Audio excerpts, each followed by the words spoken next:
All right, next racket I'm gonna test is the Solinco Whiteout 290.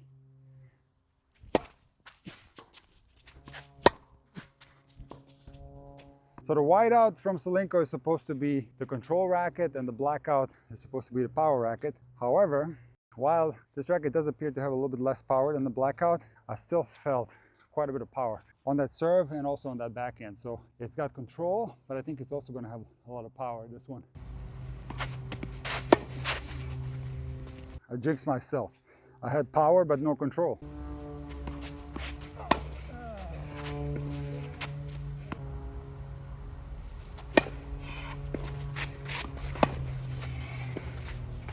I'm feeling quite a bit of pop coming out of the Whiteout, while at the same time having pretty good control. Possibly a little bit more control than with the Blackout.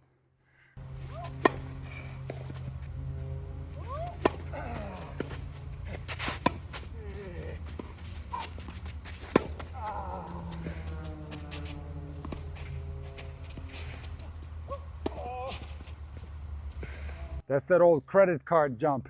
Look, I don't know if I'm just catching a good day, but so far the 290 Whiteout feels amazing. A lot of power and also a lot of control. The feeling is I can swing big and don't have to worry about the ball spraying. Also, 290 is such a comfortable weight for me. I can maneuver this racket really well.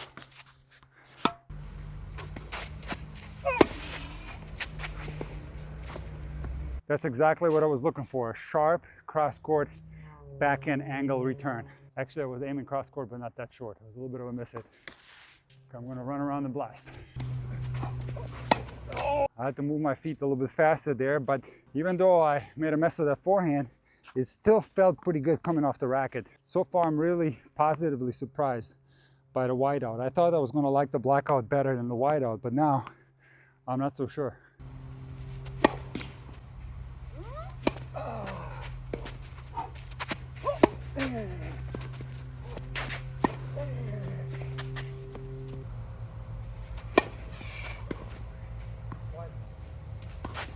Bravo. One more point with the 290, but so far I'm very impressed with this racket. O, čekaj, času. Ispravim je mikrofon, izvini. Another forehand miss, but it's one of those good misses. It felt good coming off the racket, even though I sprayed it just a tad. All right, I'm going to add one more point on my serve.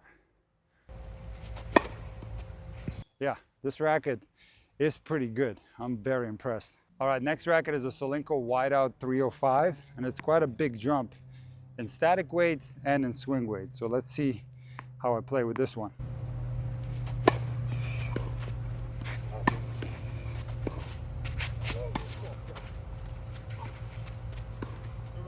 I can't really judge it on that point. That was a terrible bounce.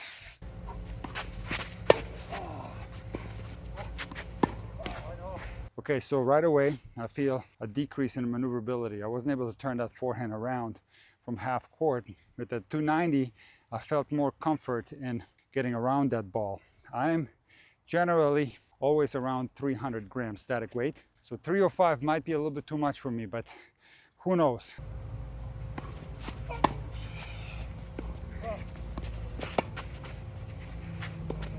This, in fact, might be the best one-handed backhand slice racket that I tried so far. The slice feels absolutely amazing. So far, both the 305 and the 290 feel amazing on my serve.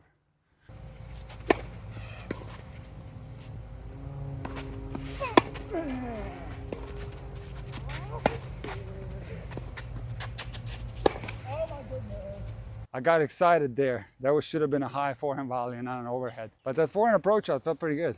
There was a low percentage play there at the net. I hope nobody saw that. Oh, yeah. Feels like I got stuck in the mud over there. Didn't get my feet out of the clay on that forehand return. But one interesting fact was that I hit it off center and I still was able to hit a decent ball. So that felt pretty good. Again, off center. Yes. Okay, so difference between the 305 and the 290 Whiteout. The 290 is more maneuverable, but I gotta tell you, this 305 gives you a little bit more power and stability at the moment of contact, and you get more heat.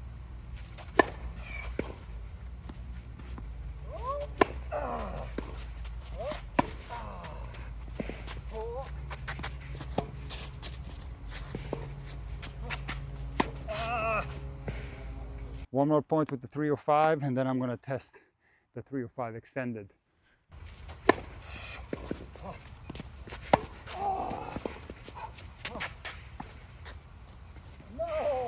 Okay, that drop shot didn't feel too bad. I just hit it too close to the line. And honestly, it's hard for me to make a choice between the 290 and the 305. Both feel good, but I'm super excited because now I get to test the 305 extended, coming in at 27.5 inches in length. So what this usually gives you is more heat on the serve, but it does increase swing weight. So let's see if I can handle this thing from the baseline.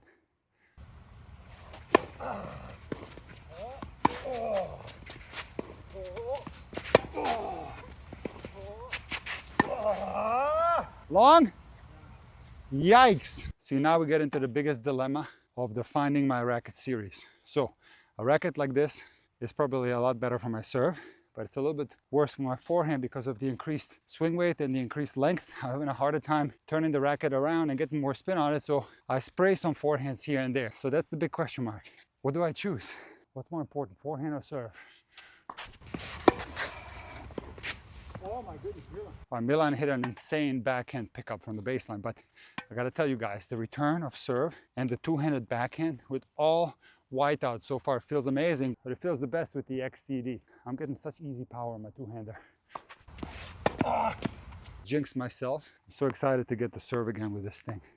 I'm gonna go hard up the tee off a 12 o'clock toss. I don't know what to tell you guys. I thought I was gonna like the blackouts better because they have a wider beam and this appears to be more of a control racket, but I'm feeling so much better with the whiteout compared to the blackout. I'm getting more control and I don't feel like I'm lacking power. I feel like I'm even getting more power than with the blackout.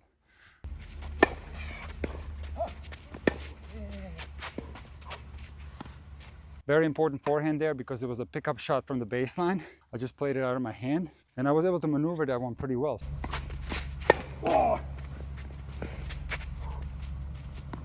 So on that one, I had to prepare a little bit quicker because it was a return of serve, and I was able to do it. So I don't feel the swing weight in the 305. I think it's something that I can handle, quite honestly.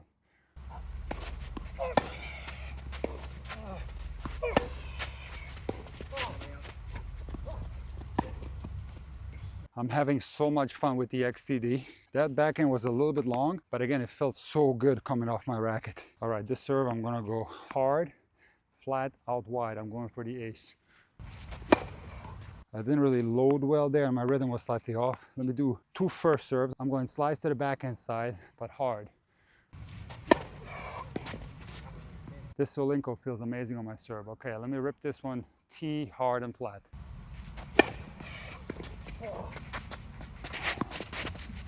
No! The Solinco XTD 305 might be the best serve racket that I've tried so far. The only other one that comes close is the Dunlop FX 500 LS. All right, let me rip another serve. I'm going out wide, slice for an ace. Znaš kako mi je lipo backhand ide. I serviram dobro. Guys, I can't stop playing with this. I'm going to add one more point to the playtest of the XTD. This is maybe the most fun racket that I've used so far. On this serve, I'm going to go tee, slice off a 12 o'clock toss, and I'm going for the ace. Not far. It was like a centimeter maybe. Okay, I'm going two first serves, but this one I'm going to go to the backhand with a little bit of slice.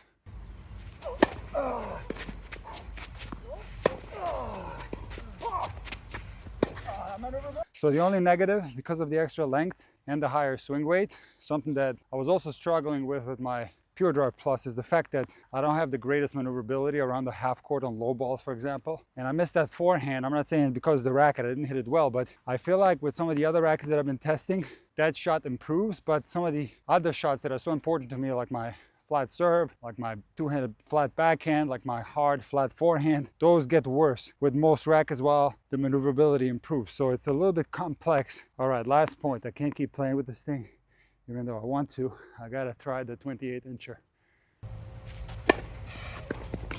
Here it is, guys. Take a good look at it. The Whiteout 305 XTD, 28 inches in length.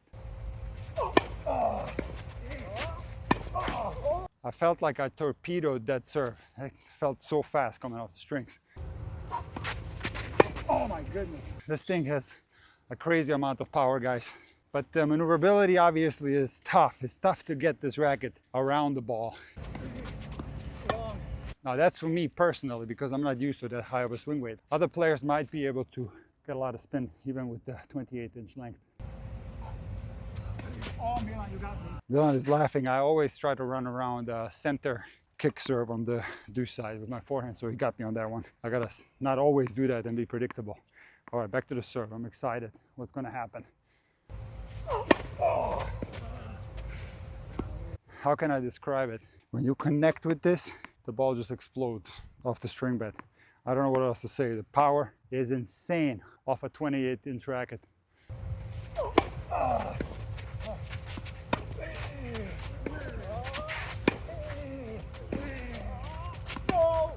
I'm going to tell you something. For 28 inches, this racket is pretty maneuverable. Like, those forehands don't feel as bad as I thought they would feel. I'm able to actually hit it quite well. Line.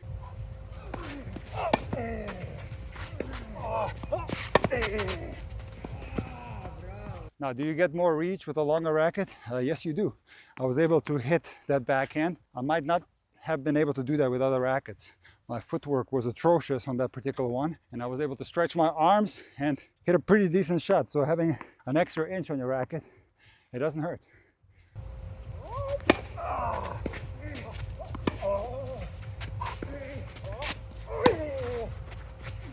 Okay, there we go. Is it the footwork? Is it the swing path? Or is it the racket? I think it's a combination of all three. That forehand was absolutely disgusting.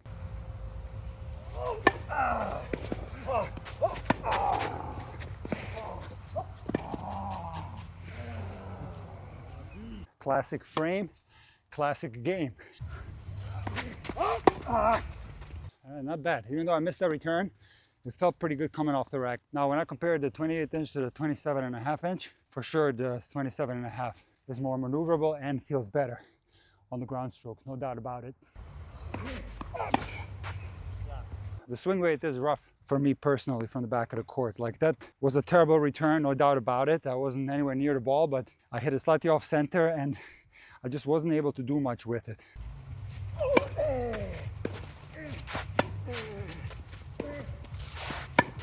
So the 28-inch whiteout model is super fun to play with, but the extra length and the high swing weight makes it very difficult to handle from the baseline. So for that reason, I have to count out the 28-inch racket. So I'm going to give the 27.5-inch racket one more chance. Wait, I think it was wide, Milan. Right here. I think it's a little Wide. wide. A little bit wide. I was unsure which extended model felt better on my serve, but now I'm sure. The 27.5 feels better on my serve. I'm able to maneuver the racket through the air a little bit faster, and I'm serving better.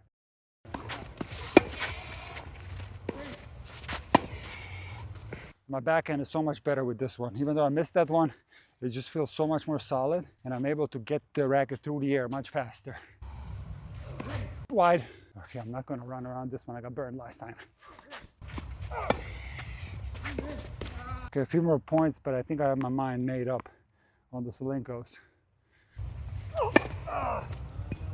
Okay, I'm going super risky on the second serve. Slides down the tee for an ace.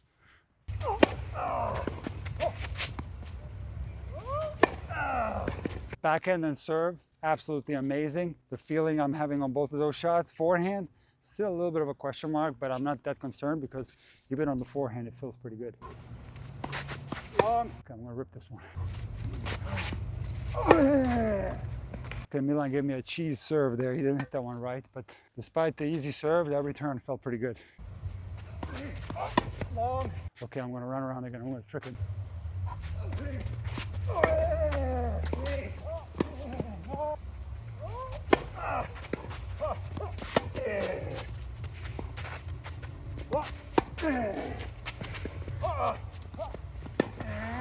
Yes, come on! All right, last point, and then I'm going to make my final verdict on the Solinco Whiteouts.